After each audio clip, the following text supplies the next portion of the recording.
Aquí tenemos el síndrome de fatiga crónica, una enfermedad muy fácil de diagnosticar que afecta a mujeres alrededor de los 40 años con un cansancio invalidante cuando se levantan, sueño que no repara, intolerancia al ejercicio y alteración cognitiva.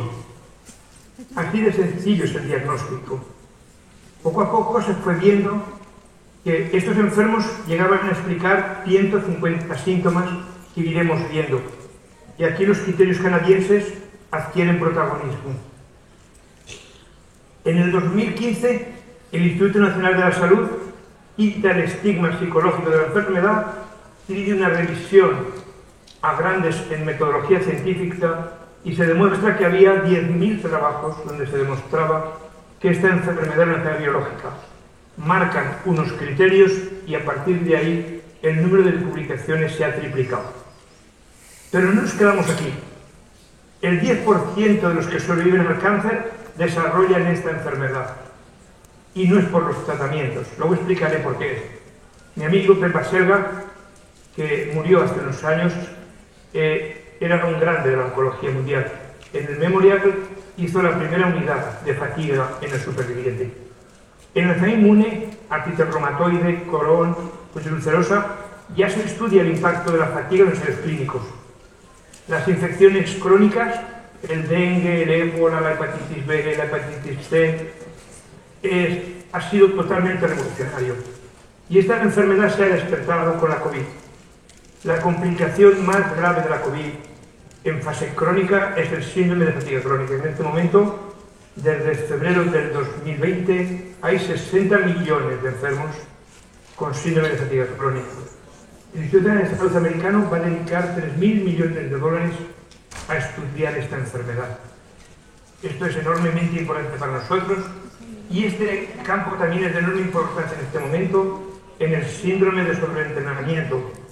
Existen muchas ganas de trabajar a las universidades americanas y sobre todo de Japón para este síndrome que produce una alteración en el rendimiento del deportista y que no se explica.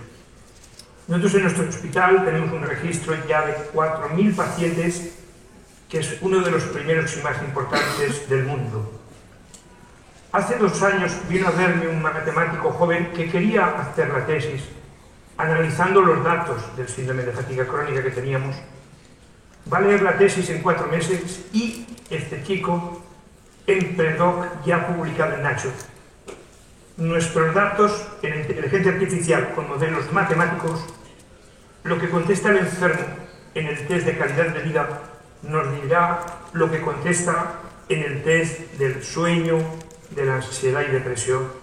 Y todos estos modelos que se están estableciendo ahora, que ya no hay PES, ni R, ni ODEL, se reflejan en esta enfermedad. Esta enfermedad tiene muchos problemas. Dolor de cabeza crónico, sueño que no repara. Los síntomas musculares son constantes, dolor, debilidad. Y cuando hacen un ejercicio no pueden, no lo toleran y empeoran. Los síntomas cognitivos. El 60% de nuestras enfermas, ya habéis visto unos 7.000, tienen estudios universitarios y ahora no pueden concentrarse, no pueden aprender, tienen alteraciones en la velocidad de procesamiento y es una de las causas más frecuentes en el mundo de incapacidad laboral en la persona joven. Luego tenemos, esta enfermedad afecta al sistema nervioso central, el sistema nervioso periférico y el sistema nervioso autonómico. Este es el que controla la posición de pie, la taquicardización del corazón, el ritmo intestinal, el ritmo urinario, el deseo sexual, la capacidad de enfocar. Todos estos síntomas están en los pacientes. Y ya desde una primera fase vimos que estos pacientes tenían síntomas de las enfermedades inflamatorias, dolores en las articulaciones, febrícula, dolor de garganta, ganglios linfáticos. Eso hace que podamos diagnosticar al enfermo y clasificar sus síntomas. Desde el primer momento hemos utilizado herramientas para ver lo grave que está el paciente. Y aquí está la escala de impacto de fatiga, que será un elemento de la medida del primer objetivo. y vemos la enorme diferencia en puntuación que hay entre los pacientes y los controles sanos en todas sus escalas. Cómo la calidad de vida de esta enfermedad es terrible, y en este gráfico vemos en amarillo la población general, en blanco los enfermos y en rojo estaría la insuficiencia cardíaca en fase de trasplante cardíaco. Este es un gráfico de nuestros pacientes y aquí el trabajo del matemático, dado con esta formulación de crear robots, diseña cómo puntuarán, basado en el SF36, los pacientes. Y esto es muy importante para nosotros. También podemos medir el sueño con una escala de calidad del sueño, y esto también se va a medir en el estudio. Fatiga, calidad de vida y calidad de sueño. En la práctica clínica medimos la intolerancia al ejercicio físico con una prueba ergométrica de ejercicio físico hecho por una ultra experta que se ha formado con la doctora Keller en la Universidad de Nueva York para desarrollar todos los trabajos. Este es el aparataje con un sistema informático donde vemos cómo consume oxígeno el enfermo cuando hace ejercicio. Aquí tiene un papel fundamental el metabolismo R2 y la respuesta proinflamatoria, en que el oxígeno entre bien en las células a través de los canales iónicos. Nuestros pacientes, el 70% tienen un consumo de oxígeno inferior a 15 mililitros, que es una indicación de trasplante cardíaco en insuficiencia cardíaca. Y esto nos permite decir qué capacidad tendrá el paciente para hacer un ejercicio físico. El trabajo del matemático ha llegado muy lejos porque con el SF36 Cardiavida puede predecir cómo será el consumo de oxígeno en la prueba ergométrica 1. Esto ya está publicado y es enormemente relevante y ha creado muchas expectativas. Ven ustedes como el modelo matemático coloca a unos enfermos a la derecha en rojo y a otros a la izquierda. Establecemos enseguida un clúster de gravedad. Bien, hemos hablado de músculo. Ahora vamos a ver qué pasa con el cerebro. Le falla la concentración, la memoria inmediata, el cálculo, la dificultad para leer. No le salen las palabras. Bien, tenemos que utilizar métodos sencillos para trabajar. Y aquí tenemos el Corner, que es un programa informático que en 15 minutos mide determinadas funciones cerebrales. En esto hemos sido totalmente pioneros, demostrando cómo la velocidad de procesamiento es muy lenta, y aquí está el trabajo que se ha publicado hace unos meses en Frontiers in Psychology. También tenemos que medir el sistema autónomo, y para esto hay pruebas de motilidad intestinal, de alteración urinaria. Pero aquí hemos hecho, una vez más, cuestionario de medida, y vemos las diferencias entre los controles y los sanos. Y a través de un grupo de ingenieros, con una aplicación en el móvil, podemos medir la variabilidad RR, que es el parámetro más fino de disfunción vegetativa, en tan solo 10 minutos, con grandes diferencias. Esto está publicado en revistas de medicina y de bioinformática, todas uno. Para que veamos lo que significa el desequilibrio simpático-parasimpático, el cuerpo humano es muy perfecto y durante el día intenta estar en parasimpático. De ahí la importancia de descansar en la empresa durante el trabajo para potenciar el parasimpático. Pues bien, los pacientes con fatiga durante el día y por la noche están en simpático. Diríamos que ponen el cargador del móvil, pero no pueden cargarlo, y el sueño no repara. Para que vean ustedes la variabilidad, a la izquierda serían los puntos de una persona sana, a la derecha un enfermo con fatiga crónica, y si ahora pusiésemos virtualmente a un jugador de la NBA, todo el plano serían puntos, grandes variaciones. Uno de los grandes atletas españoles, el señor Indurain, que ganó 5 años el Tour de Francia, tenía una frecuencia cardíaca basal de 25 por minuto y pasaba en breves segundos a 120. La medicina va avanzando y un trabajo de un ingeniero de la Universidad de California está estudiando las células de los enfermos con fatiga, con nanoelectrónica, sin sacar sangre. Yo no lo puedo explicar porque no soy ingeniero, pero es totalmente revolucionario. Bien, hace unos años, al profesor Crow, que me une amistad con él en la Universidad de Harvard, le preguntaron ¿qué drogas utilizaríamos en el síndrome de fatiga crónica? Y es muy bonito, porque en la disfunción mitocondrial está puesto el coenzima Q10 NADH, producto de nuestros 6 trabajos publicados en Antioxidant y en Nutrient. Espero que dentro de poco también esté aquí Inmunocal. ¿Qué conocemos de cómo se produce? Esto es duro. Es una enfermedad de base genética con predisposición. Y lo estamos viendo en la COVID. La madre y la hija se infectan con la COVID y las dos desarrollan un síndrome de fatiga crónica. Está implicado el sistema nervioso central, periférico, el sistema inmune, el sistema endocrino. Las enfermas cuando tienen las reglas tienen una fatiga severa. Cuando están embarazadas mejoran espectacularmente. Cuando dan el pecho también, por el eje endocrino y inmunológico. Nosotros fuimos pioneros en el mundo, junto con la Universidad de Miami, a crear el banco de DNA a través de la Fundación Esteve, que colaboró con nosotros con casi 3 millones de euros.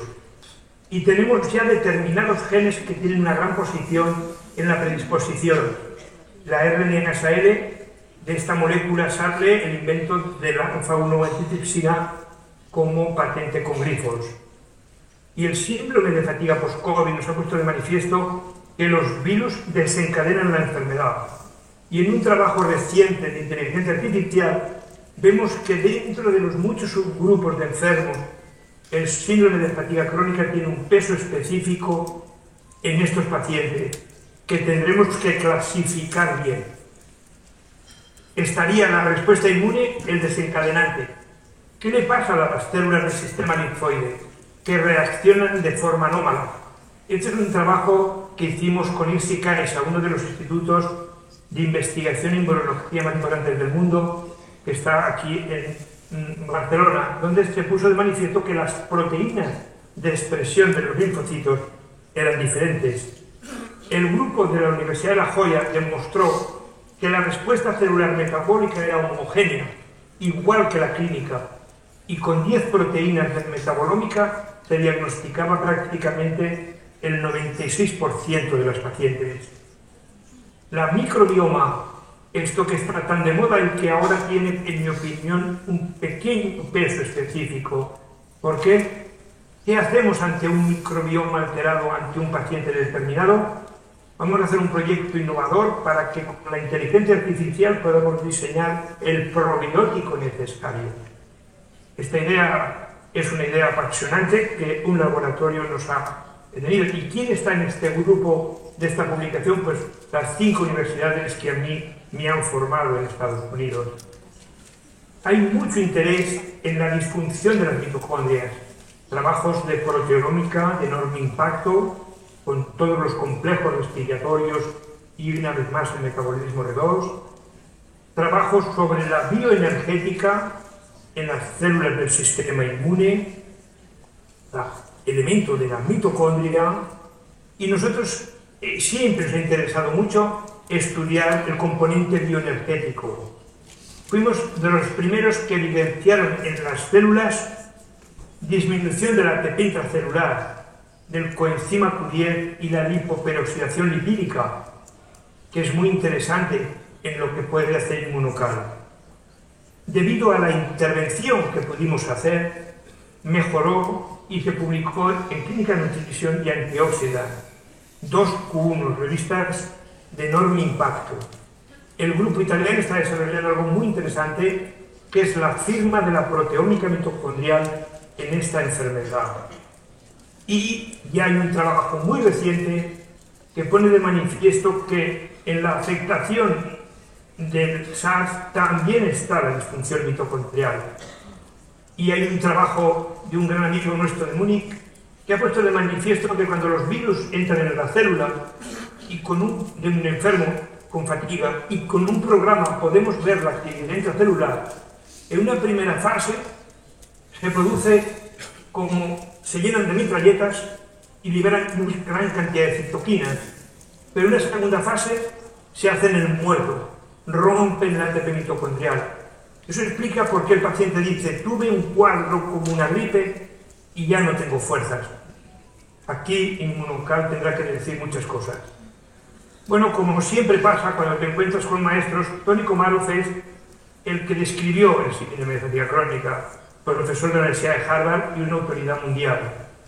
Pues bien, en un trabajo publicado en PANAS habla de que el metabolismo redox forma parte del síndrome de fatiga crónica y la COVID, con sus diferentes estudios que están haciendo, con todos los elementos descritos en una y en otra, y aquí, qué curioso, ¿no? Aparece el glutatión, de curioso nada, es una estructura que yo creo que es una estrella a tratar. Y aquí explicamos por qué nuestros enfermos tienen grandes déficits de hierro, y durante muchos años hemos esperado a estar anémicos a darle un error, como los superóxidos, la cisteína, el metabolismo NAD, todo esto es muy importante y cómo se repiten en las dos estructuras. Este es un esquema que hace el primer autor, donde relaciona la inflamación crónica con el estrés oxidativo y la disfunción mitocondrial. Bien, esto ha sido una pequeña introducción, porque si no hay algo, ¿para qué pides nada, no? Bien, pues pedimos esto, hacer un estudio piloto con esta proteína del suelo, con grandes propiedades que a nosotros nos interesaban y que ustedes saben mejor que yo, en el enfermo con síndrome de fatiga crónica. ¿Por qué? Porque las alteraciones en el metabolismo redox bioenergético eran claras y esta proteína, a mí me gusta trabajar con moléculas únicas o con preparados únicos, mejor dicho. Vemos mucho en los productos nutricionales que se utilizan muchos componentes a dosis que no llegan ni a homeopático. Siempre he dicho a los laboratorios que trabajan conmigo que estos productos tienen que estar jugando en la liga europea, no en segunda división. Y no es una crítica destructiva, es lo que pienso y tiene que ser constructiva. La FDA aprobó la D-ribosa para el tratamiento del síndrome de fatiga crónica, está aprobado. ¿Dónde está esa molécula inmune diseñada para la inmunoterapia del cáncer? Pues esta fue la primera molécula. Bien, ¿qué queríamos ver? Que nuestros enfermos tendrán más fatiga, peor calidad del sueño y se relacionará con la calidad de vida. También queremos ver que al dar esta proteína mejorarán estos parámetros y que este parámetro mejorará el estatus redox. Yo no sé lo que harán en los laboratorios con Jesús Castro, que está conmigo, pero sí que sé lo que nos ha costado encontrar los tubos para poner el suero. Esto es imprescindible en medicina. Poner algo que podamos utilizar con precisión. Pero bueno, gracias a Aurelio lo hemos conseguido. Y también queremos ver la relación que hay entre la mejoría sintomática y el estado redox. Si esto es así, pediremos al laboratorio con la N suficiente hacer un ensayo clínico, dado que esto es un estudio piloto, para intentar avanzar, como hemos dicho, con otras moléculas.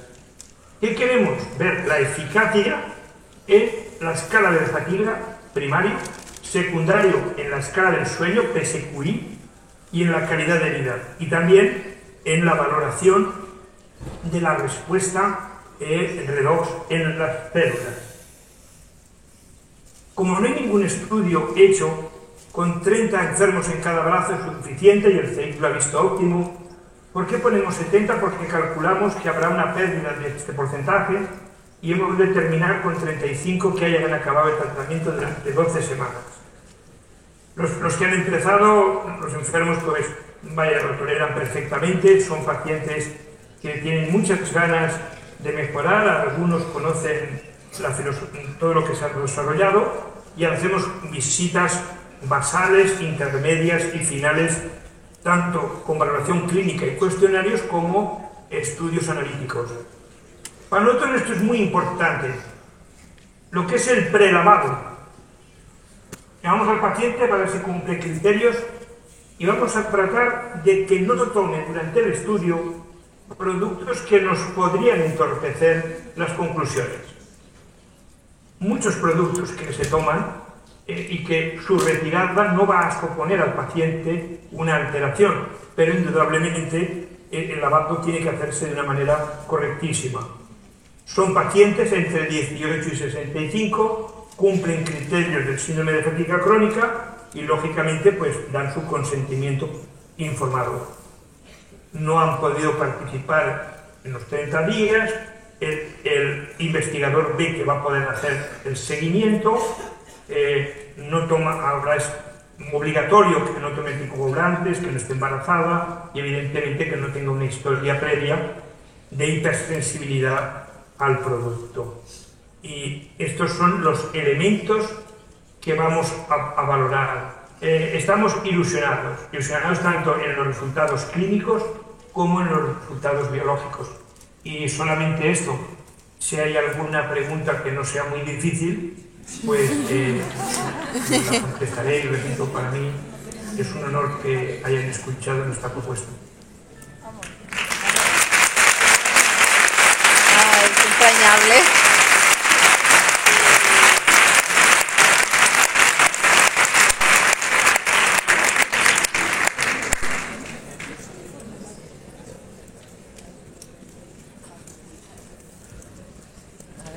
Bueno, doctor, muchísimas gracias por la presentación.